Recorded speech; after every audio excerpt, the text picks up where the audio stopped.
Okay, well, Pat Boone, welcome. I'm glad to meet you and have you here today. Yeah. I think the logical place to start is, where did you come from and why are you running for City Council in Palo Alto? Two great questions. I love it. I love those questions. We're starting out in a great way. Where did I come from? Well, I've been a journalist throughout my entire life and lived in a lot of different communities. One of the last communities was right here, where I came here for NBC Bay Area. Before here, I was in New York City. Before there, I was in Washington, D.C. And then a few other places. I've worked in other places, other markets in California as well, and Sacramento being one of them. I'm originally from the D.C. area, so I grew up as a political kid, worked on a lot of campaigns, and so that's always been in my blood a little bit. Back to the most important aspect of your question is, why am I running for City Council? I'm tired of the traffic. I'm tired of yelling and screaming in my windshield and no one's in the car to hear me, and I want to make a difference. And I believe that's the core part of government, is that each individual can stand up and make a difference, whether it's volunteering or whatever it might be. In my case, I believe running for a seat on City Council to make positive changes, to make good changes, and listen to the voters to make the changes that they want inside their city. And I think I'm the better choice for that. And how long have you lived in Palo Alto? About 2 years I've been here. And you've had a bad traffic experience? I've had many. It's an ongoing thing every single day. I regularly, whenever I did work at NBC, I'm not there anymore, I always say I'll be at work in 10 minutes or 15 minutes. It never happened. It never happened to get down to San Jose. And it's just frustrating, not only here, but also when you look at, you go down El Camino Real, down to Mountain View, you try to get on 101, the same little backup over and over again. And I just think that we just can't keep griping about it. We got to do something about it. And I think that we have positive plans in motion now. For the future, we can maybe solve some of these problems.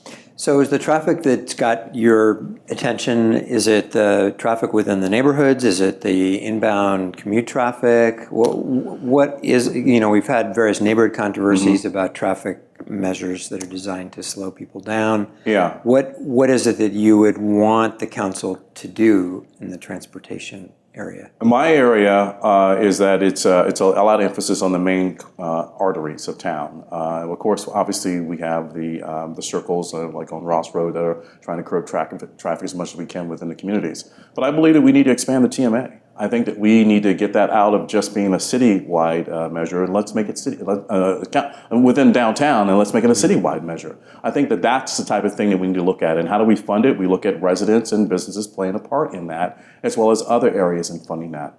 I think that we need to change the mindset of how people get around. You don't have to get everywhere in your car. That's talking to me too. You can take Caltrain, you can bike, you can walk. Walking is healthy, it's great.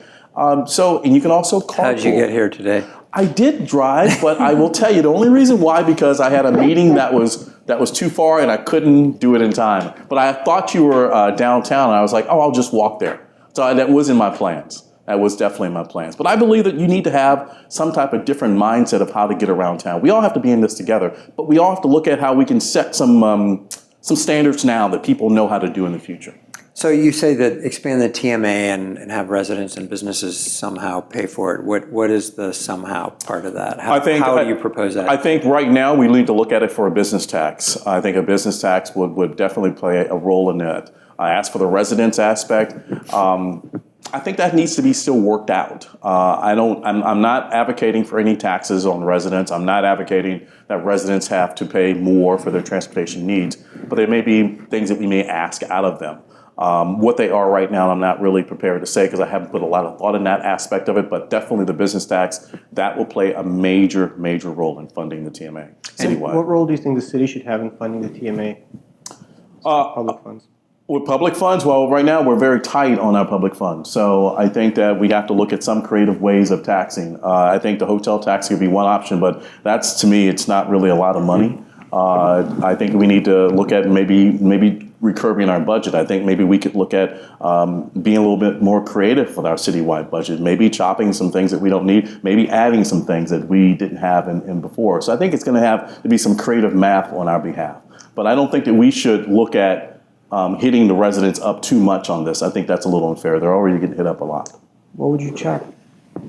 Well, I think right now, I wouldn't say there's any particular program that I want to go online by chopping, but I think that we can review as much as we can on the city budget and see where we can make some reductions. As for any specific thing, not really. I don't have anything in my mind right now, honestly, but I think it's worth review.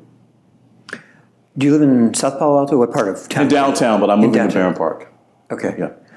So what do you think caused the traffic problems that we face today? I think What's the root problem here? I think the root is no one foresaw this. I think that there was a lot of talk, but I don't think there was perfect planning. So I think there was and it's not a hit on any past councils at all or anybody. I'm not in this race to talk about any particular person, but I think it just wasn't. We weren't ready for it. I mean, even though we know that there are 60,000 people coming into this town every single day to work, we should know this. Those numbers didn't come up overnight, but I think the planning was not there in time. We should have planned for a little bit more in more detail. So now the job is not to talk about what we didn't do, but to talk about what we can do. And that's what this race is all about for me. And to what extent is a commercial development and increased employment in Palo Alto a driver in this process, do you believe? I believe it has increased a lot. I mean, the 2,300 startups per year in Palo Alto, quite a bit. I mean, this is the core of startup city, basically. So obviously commercial development is playing a major role. I think that we should have some business caps in place. I think limitations in managing businesses should work, should be part of how we operate this city. I think we have to have some strong management of how we do things, and we can't just let it just be a free-for-all. So I believe that if we can manage how many people these companies are bringing in and how they're managing, who they're bringing in, then that will be a little bit less stress on the roads. So how would you implement that? Well, I think we look at enforcing caps and limitations. I think also along with that, we talk to the companies about being part of shuttle and busing programs for the existing employees that they have right now. And I think just those two things, along with a business tax, help support things with more people taking Caltrain and more buses and shuttles. I think that could be one way of looking at it. Mm-hmm. Do you support the cap that's in existence now that Yes. the council adopted? Yes, I do. I don't want to leave the traffic topic too quickly. So your advocacy of biking and walking is very much in line with what the city's been trying to do with creating more bike pathways. Of course, Ross Road is one of those pathways, and it has not been overwhelmingly well received. There's been some controversy about that. So do you think that there was a misstep in the Ross Road rollout, or what's your evaluation of that project? Many of the residents I talked to on the Ross Road project, and I've been there many times, just talking to residents and, of course, being pulled aside in city council meetings, that they say that they weren't informed enough on the Ross Road decisions. They just wanted to get more input, and they wanted to have much more of a better voice before this was implemented and approved upon and then put in place. So I'm definitely understanding that the residents need to be more involved in any particular projects that the city does. But now that it's already in place, what do we do? We can gripe and gripe and gripe, but what do we do now that it's here? So I think that we need to work together from this point on, especially with the new council, and talk to the residents more about getting more of a feedback of how they like to have revisions on the circles within Ross Road. Maybe there's some ways that we can modify them. Maybe some ways that we can keep them in place in some intersections. It doesn't always have to just be one thing. It can be a modified of a collection of a lot of different things. It seems like these issues kind of involve weighing of one group's opinions versus another group's opinions. So we have the city staff that's trying to roll out what it views as kind of expert street furniture. And then we have the residents who just don't want to be driving around all of this stuff.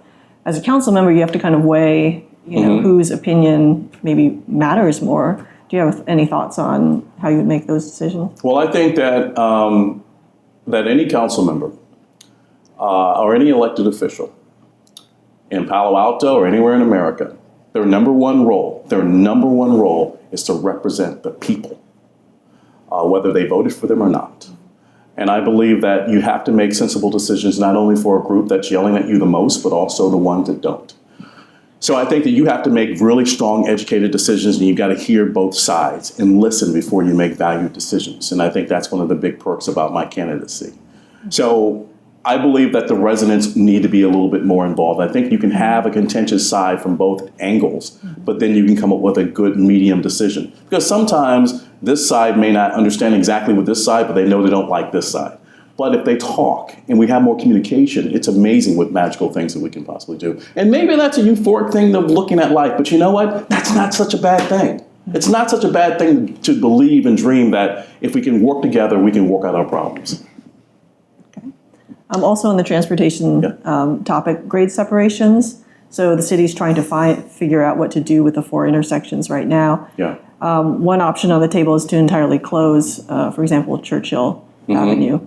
Are you supportive of that decision? And I am still getting up to speed on that, so I'm not prepared to answer that question right now. I do know a lot about it, but I don't want to say an answer that really is kind of doesn't make any sense. Sure. And I have to make sure I have more clarity to come out of my mouth on things. So it's something that I'm more than happy to follow up with you another time. But I'm very familiar with grade separation. I'm very familiar with that street. I'm very familiar with that train rail area. But I just have to have a better perspective of it before I make a full statement. Sure. Yeah, he mentioned traffic being your concern. I'm sure if that road were closed, the traffic would be an even greater concern. Even greater concern. Yeah, that's why I believe that more thought needs to be put into it. Because if we look at closing roads, I think that we have to. Forgot where does the traffic go? Yeah. So that's why I said I need to have a little bit more thought in that. Sure. Do you have any opinions on a deep bore tunnel?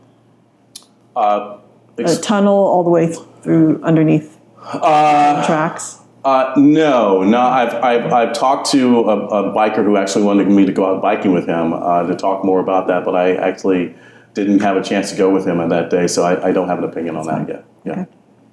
We talked a few minutes ago about commercial caps, and you said seems like a reasonable way to manage commercial growth. As you probably know, the city has a couple of different caps. I want to make sure I understand which one you support. There's the annual one that's 50,000 square feet. Then there's the long-term growth cap that the council just modified. So I just wanted to ask, do you support both of them? And I wanted to see if you have any opinions about the council's recent decision to basically slash in half the long-term cap in the comprehensive plan. I think I'm for both of them. And the recent point, could you give me more reference about what they did recently? Yeah, I know of it, but certainly. let me hear more. The comprehensive plan had a citywide cap of 1.7 million square feet. There was a citizen initiative proposed that would slash it to 850,000 square feet by 2035, and the council decided to adopt that initiative as an ordinance rather than send it to the ballot. So I'm curious whether you support that decision and how you would have voted on that. Well, I think it's very interesting that they were able to work it out on council versus send it to the voters, which I think probably would have been a better idea for the voters to weigh in on this. So I probably wouldn't have pushed it for a decision within council members. I think that should have been a measure like it was on track to go to the voters. It should still be on track to go to the voters. And I think it's a mistake that they voted on it themselves. So you would have voted against adopting it, but would you favor the actual reduction? Yes.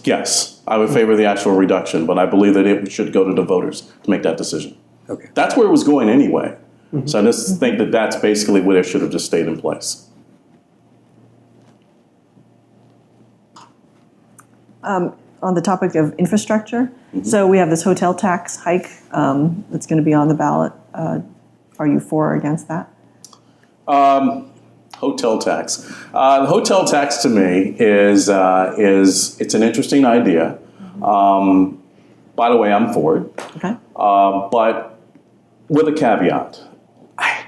I still think we're getting a lot of money out of it. I think that, it's more than $5 million a year, and it's going to help out the revenue for the city, and it'll fill in some blanks, but we got a lot of things we need to pay for, and that's just not going to, that's like having a bill of $1 due, and all you're going to have is 15 cents. You still got 85 cents to pay your bill, so what do? I think it adds to helping out and relieving our problems, but I believe that possibly, I don't see it being the miracle that we're hearing so much and I'm seeing so much on some council meetings and maybe reading comments in some of the papers that it's going to be a miracle for the city. I don't believe so. Right. But there is a shortfall in paying for all of these different infrastructure projects, from the public safety building to garages and such. Do you think the list is too ambitious of what we are trying to accomplish in terms of infrastructure? Or do we need to find that revenue to pay for it? And if we're finding the revenue, where would that come from? I think that we need to, first of all, we need to look back at our plans that we have for infrastructure. I think that some of the folks who brought this up, I think, are very nice and wonderful people in the council. But I think maybe we need to revise the list and revise some of the things that we look at when it comes to infrastructure. As for paying for it, I'm very blunt about it. I think a business tax is one way of doing that. Now, just like the hotel tax, I don't think it's going to pay all our bills, but I think it's a good way of going. So I think that we need to make changes, but I think that we should go back and revise the plan. What do you think could be chopped from that? Well, I have to know what are all the options that we have on the list offhand. I can't think of any. Sure. Public safety building, 2 fire station reconstructions, bike bridge, Charleston Rodero streetscape, downtown garage, California Avenue garage, bike boulevards, Bixby Park improvements. Long list there. Is there more? Is there more? But I wanted to, I could narrow it down by asking about one specific project, and you can mention if you have others. Like the downtown garage is one that the city council is about to discuss, and there were a few people who are saying now that that might be reconsidered. That's a very controversial proposition. I'm curious whether you think downtown garage is still something that the council should pursue. And if there's anything else on the list Jocelyn just mentioned. And actually, when you mentioned the list, the garages were the things that pointed out to me, so it looks like I'm hitting both answers right here. I believe that garages are not always the best resolution for things that we need. I think the bigger issue is that we get people thinking differently and get out of their cars. I think if we just continue to figure out ways of putting Band-Aids on our problem, we're going to still have the problem. I think we need to stop that. If we can create a way in which we just stop the way we're doing it and redo it a different way, I think we can maybe solve some of the things. The garages, to me, I think they're okay, but it's just a Band-Aid. It's not going to make parking better. It's not going to house more cars. We're just going to have more cars. I mean, it's just going to be a way that's going to say, hey, I have a brand new apartment here. Nobody's in the room. So now how about 10,000 people come in? So it's just going to cause more problems in my opinion. Would you support not building a new downtown garage? I agree. I will not support building a downtown new garage. Okay. Yeah. So one of the things that's driving this, of course, is the efforts by neighborhoods to get employee parking out of the neighborhoods. So it's basically forcing those cars. It's not necessarily an increase in cars. It's that we're trying to get them out of the neighborhoods. Yeah. I don't know whether you must be in the RPP in downtown Palo Alto where you live. I'm curious as to whether you endorse what's been done there, but also to the point you're making about the garages and parking and getting people out of their cars. Where do you expect people like you that had a perfectly good reason to come here with a car to park if we are protecting our neighborhoods by walling them off from employee parking? Well, I mean, like me, I found a parking space today, and you didn't have to build a brand new garage for me to come to your office today. Congratulations. Yes. So I got lucky on that, probably. So I understand that there are many people who park in neighborhoods. I understand that I had a campaign meeting at a constituent's house just on the north side of downtown, and they were indicating that there are so many employees that park, workers in downtown that park in their neighborhood every single day. So I understand that burden, and I believe that should not be a way. I don't think that's a good faction. Just like I said, I think that the garages we have in place, I think if managed well, it could play a major role, but I just don't think that building a garage is going to solve the problem. I think it is also carpooling, shuttles, and buses. Here's my problem is that if we build a lot of garages, what's going to happen when everyone gets in their car and they got to go? And they have to get out of town or they have to go somewhere. Now we're looking at major traffic jams, and they're coming out of one particular hub. And if we aren't managed well with the engineering of those areas when it comes to traffic lights, when it comes to street management, it's going to be a cluster every day. It's basically, imagine a Stanford game every day. Basically, the end of a Stanford game every day. Does anybody want that? I know I don't, and I can imagine a lot of residents probably don't. Now, it's a great idea to have garages in place, which are okay, but I just don't think that that's fixing the problem. It's managing it, it's not fixing it. We have to start solving it and fixing the problems. Managing is great, but we're just going to continue to deal with it. I imagine then that you're in support of housing that's built with, that's car light, that in which the tenants are forbidden from basically having cars. Forbidden? It's built such that you don't have parking spaces on site, so, yeah. Well, I've never heard the word forbidden, but I think that if we can have more housing that has limited parking, I think that would be good. I think that I'm not going to be firm on that because I think there's different types of housing out there.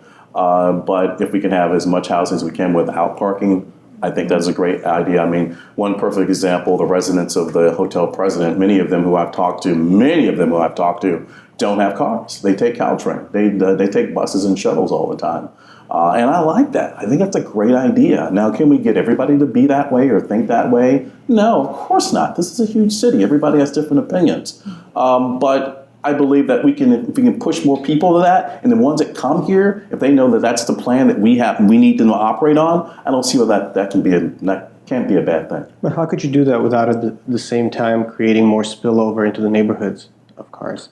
Like if you build housing without providing parking spaces, which you seem to say it's a good idea, how do you prevent the neighborhoods from getting congested? Well, I think we're assuming that folks even have cars. Many people who are in a younger demographic, who you probably know very well, they don't even drive, nor less do they even have a vehicle. Some people do, but not everybody. It's not the same old thing when you were back in the 50s or 60s or 70s when you had a car when you were 20.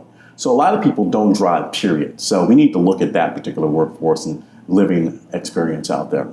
So now we're talking about people that do have cars. I think there maybe needs to be a different way of managing them. Do I have the correct answer during this interview? No, I don't. I'm sorry. But I think that more thought needs to be put in that. And that's part of what I said, that our plan needs to just maybe step back. We need to step back from it, revisit it, revise it, and talk it through a little bit better. I think that every council that comes on board every 2 years, I believe they have different perspectives. So if we have a different perspective and we have an ongoing problem that we're not fixing, then what's so wrong about it when you have a brand new council to get their ideas and maybe they have a better way of solving it?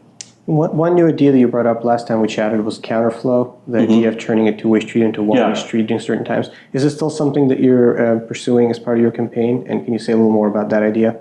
You're tough, aren't you? You never forget anything. That was an ambitious proposal. Ambitious proposal. Let me tell you, breaking news here, I have altered that opinion just a little bit.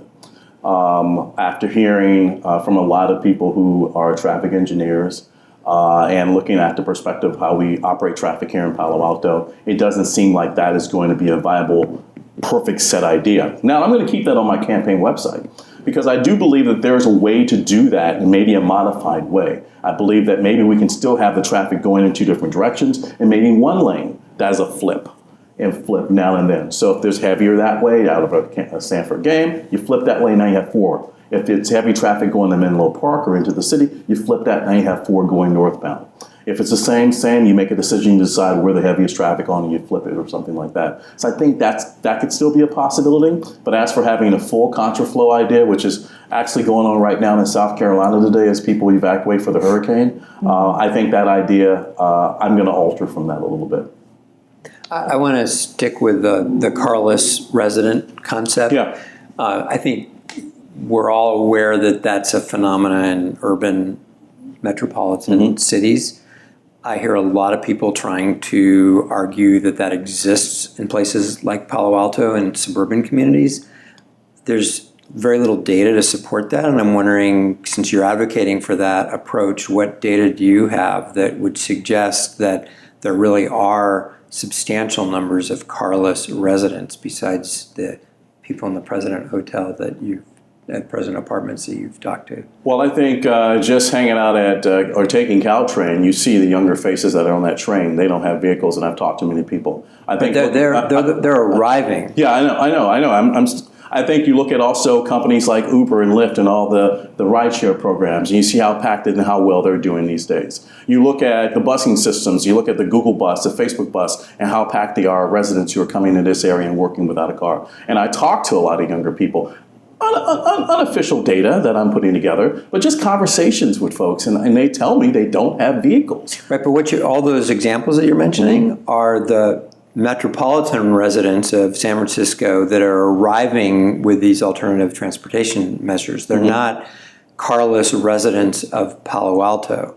And so when it comes to these choices about parking and housing developments, I keep asking and looking for the data that suggests that there really are people that are going to move into an apartment in South Palo Alto that don't have any car.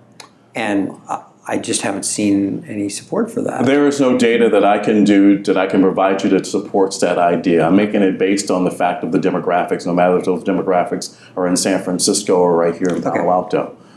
But it's just more of an assumption. And you know what? I'm on a limb. And that's what I'm standing by. I just believe that it's more likely for someone, a young couple who's 25 years old, they're not going to have a car versus a couple who's 45 years old. It just seems to make sense. Now, nothing to back it up, but that's just how I feel. It just seems to make sense. Okay. Continuing on the housing topic, I assume you've been following the council's meetings in the last few weeks that pertain to that. A few, did you watch last night's council meeting? I had missed that one because I was actually having a little allergy issue, but I did read your article. Well, Gennady wrote a nice piece on it. I saw the article and everything. So what's your assessment of where the council is right now with regards to housing? And is there a point of view that you see on the council that reflects your own thinking on this? Well, first of all, I would say that I don't know what's going on with the council. I don't know what happened to civility. I don't know what happened to professionalism. And I think we need to bring that back on city council as much as we can. Arguing and making personal type of cuts on each other, and it doesn't solve anything, because did any of that solve anything? I don't know. I don't think so. I think talking about someone or their opinion is not the way to do the business of the people, which is why you want to be elected. As for what they were talking about, rental protections is something that I'm very strong on. I'm not going to waver on. Well, I won't waver on anything. But I believe that there needs to be rental protections in place. I think that there needs to be something to protect the renters here in Palo Alto.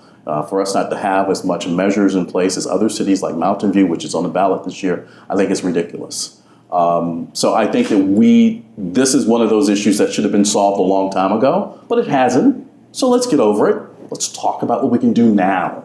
What can we do now in the future, right now, and next year, and next year, and next year to fix it?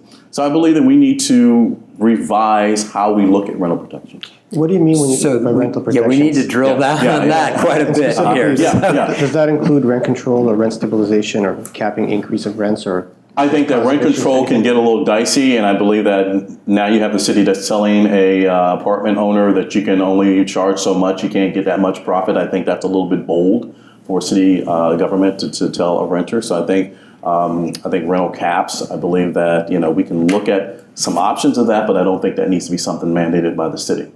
Rental protections, what I mean, are having more protection on the lease. I mean that the renters need to make sure that they're in a situation, if they do get evicted from their apartment or told that they're going to change it into condos, that they're given some type of stability from or some type of assistance from their owner of their apartment building.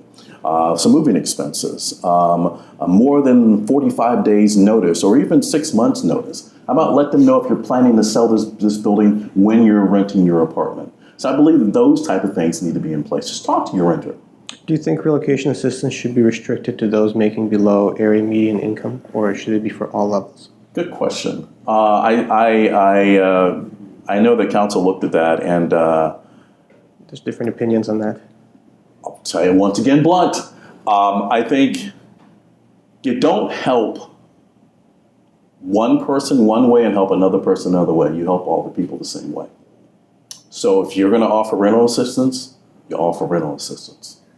Because someone may be very well in their bank account doesn't mean that they don't need the same assistance as anyone else. Because you know what? I've had a very good life to where I've been around a lot of wealthy people. And I'm not wealthy at all. But I'll tell you this story real quick. It'll take 45 seconds outside the video. And I'll tell you, a lot of people are saying, why do you hang out with those rich people? They have everything. They have everything they want. Everything's perfect for them. I'm like, what are you talking about? They're like, yeah, they pay their bills on time and whatever. I said, that's interesting. You look at them being rich based on you. on your income. You don't know how they are for them. So they may have things in which they have to pay that are important to them, just like things are important to you. And you don't know what their responsibilities are. And they could barely be making it in that rich home. So you don't know someone's situation, because even though they make $250,000, does not mean that they're doing okay. They may be just making it from paycheck to paycheck. So that's why I said you have to do something for one, you do it for all. So the measures that you're describing as renter protection are on the lighter side of what could be done to help renters. At the other extreme, obviously, would be very rigid rent control. You mentioned Mountain View as an example of a community that's doing a lot more than Palo Alto, but they're heavily into the side of more rent control like regulation. So I'm trying to get an idea as to the easy decisions are the ones that our city council has made, because they're just nibbling at the edges really of providing some additional help and protections to renters. They're not really doing anything to address affordability of housing. So how would you address affordability of housing in this community, and the fact that we don't have housing really that's available to people that are working in our restaurants and in our other... Talking about BMRs, yeah, below market. Whatever. I mean, I'm just wondering what you propose to do beyond the more gentle renter protection measures that have been discussed by the council. Well, I mean, I think that once again we can only make somewhat suggestions or more modest measures when it comes to telling a property owner you can only make so much profit, even though we want to make sure we protect our renters as well. We have to protect our business too, as well as protecting our renters. Now, I'm definitely for the residents no matter what. But I'm also sensible to understand people have to survive, and there needs to be a profit there so they can handle maintenance and everything else. Because if you have the great apartment that costs $1,400 a month, wait till your refrigerator and stove don't work. Now you're mad, and you're saying, why can't that landlord fix it? He's ridiculous, and yet he's not getting any profit because he doesn't have the money to fix it. So you have to make sure there's enough money there that makes sense when it comes to apartment owners and property owners to do their job. As for the way to solve the problem for folks who don't have housing, I'm still working on that thought. I think that's a very complicated and not such a direct answer for me to have for you. And I hope people will appreciate the fact that I'm not very very off the cuff on that one. I believe that there needs to be much more deeper thought into that because that's such a complex area. Because what do you do for those who are making, let's say, $60,000 or less a year? How do you find housing for them inside the city? I think that we need to have a lot more thought, and I think that's a problem right now. There's not enough thought on that idea, and I'm not giving you a wavered answer. I'm just telling you that I believe it needs to be a lot more thought on that.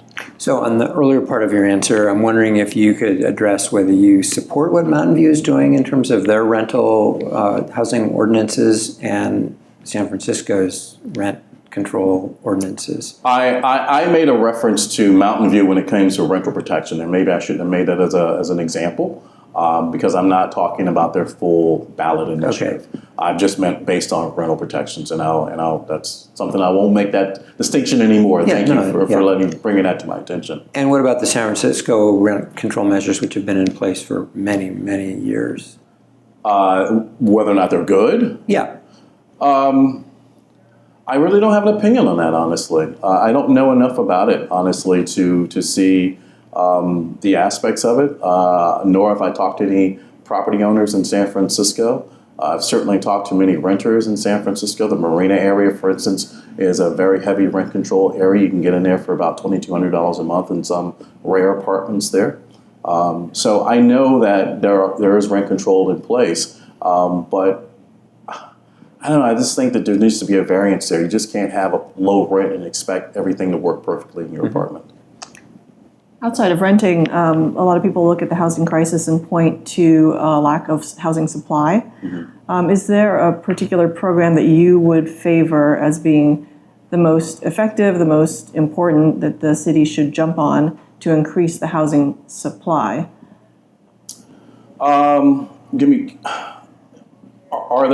I have to ask you more about that. Are Sure. there more? Ranging from like building high density housing Mm-hmm. to allowing more of these granny units to be built in R1 zoned properties, Mm-hmm. or zoning for workforce housing, zoning for below market rate housing. Mm-hmm. Is there any one of those or another idea that you think would be particularly effective for Palo Alto? Well, I think certainly zoning for work housing could be one idea of looking at that, and I believe also. I say this, but I'm not overwhelmed about it. It's more building more dense housing, more dense properties. I think if we can put as much as we can, more people together in these little smaller in areas, I think it can make a huge, big difference. But we also have to answer the question, does parking go along with that? That's one of those things where I can give you my opinion on it, but I think it needs to be studied a little bit more, because I can say something in this interview right now, and if I'm elected, I may have a different opinion because I'll see all the other facts that went into it. The city has a 50-foot height limit. I'm curious whether you support that, or whether you think some development should be allowed to exceed it, and if so, in what circumstances? Got a lot of good questions there. I'll tell you, I was for the 50-foot height limit, and I still am. And I met with a group, and they made a case towards me, and saying that there shouldn't be, because it stops businesses from being able to grow, like a Redwood City or something like that. We have 6 floors. Basically, with a 50-foot limit, you only have about 4 floors in it. So I know what they're going for and what they're saying. And they made their case, and I thought it was a very good case. And this is part of the way of, I think, is a plus for me for being a candidate, is I listen. I think that maybe, I think that we should have that in place, but maybe there should be special exceptions. I think there should be. For what? In some instances, when it comes to dense housing, that maybe we can vote on individual exceptions when it comes to going beyond the 50-foot height limit. Now, when I talk about going beyond that, I'm only talking about maybe an additional floor. So we're talking, I don't know, an additional 15 feet or something like that. I'm not talking going to high rise or anything like that. But I'm all for, more or less, I'm for it. I just believe that some projects may call for maybe an additional floor here or there. We're pretty much out of time, but I want to loop back to a question that I don't think I got an answer from you before, and that is, who on the city council right now do you find yourself most respectful of and supportive of the way they handle themselves on the council, their political positions? You can describe what the criteria is, but is there anybody on this council right now that you sort of gravitate towards? Boy, you just want to get it out there, don't you? Don't you want me Well, they're there for the evaluating, and you're running for council. So, who would you like to be working with?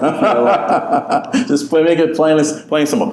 I like all the candidates in this race, and I think they're very wonderful. I've met with all of them. One, we still need to have a more one-on-one time, but I've had a chance to meet with all of them, and I think some of the members on the council, I've met with all of them, except for, I think, for the mayor, I haven't met with her yet. So they all are very, very nice, warm, wonderful people, and kind and sweet.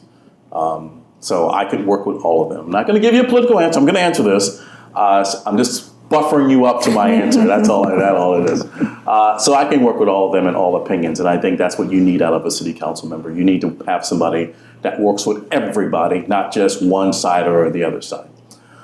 As for the ones I seem to like what they're saying, some of the time, not all the time, not most of the time, just some, I think could be Eric and Tom. I like what they say, because when they speak about protecting the residents. If they don't talk about protecting the residents, then I don't like what they're saying.